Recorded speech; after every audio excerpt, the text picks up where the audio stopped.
It wasn't on any map. This building just sat there, at the very edge of the neighborhood. A concrete skeleton someone had given up on. No doors, no glass in the windows.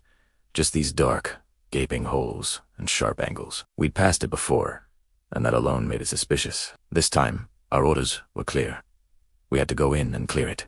We approached cautiously, spreading out to cover every visible angle, and a few we couldn't see. I felt that familiar tightness in my chest, the one that tells you something is about to demand your full attention. Buildings like this, they hold on to sounds, they keep secrets, they don't give anything away for free. I took a position near the front, my eyes fixed on a wide opening that looked like it led to a stairwell. The inside was a deep, inky black.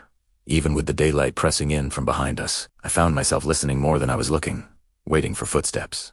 A shift in weight. Any sound that didn't belong to the building itself. Then the first shot came from inside. It was close, loud, and sharp enough to punch the air out of the moment. We responded instantly. Shouts!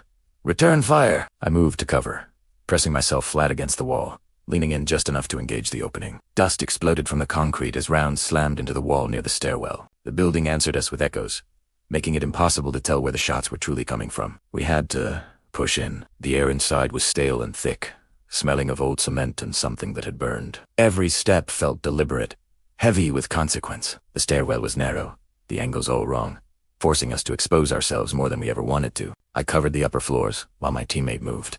Then we switched. The rhythm was tight, practiced, but incredibly fragile.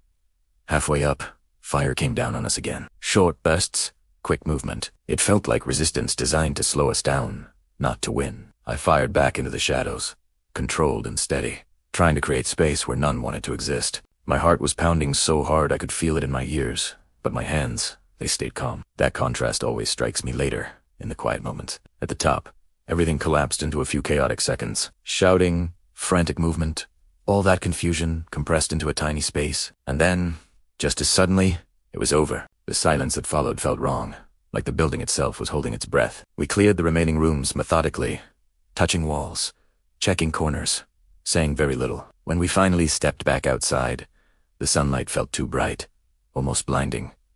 The street was quiet, normal. The building behind us looked empty again, as if it had never pushed back at all. We regrouped, checked on each other, and moved on. To anyone else passing by, that structure was just another shape in the city, completely unremarkable. But for me, it will always be the building with no name. The place where a routine day turned sharp, where we proved, once again, that preparation is often the only thing standing between order and chaos. Thanks for watching. If you found this story compelling, consider subscribing for more.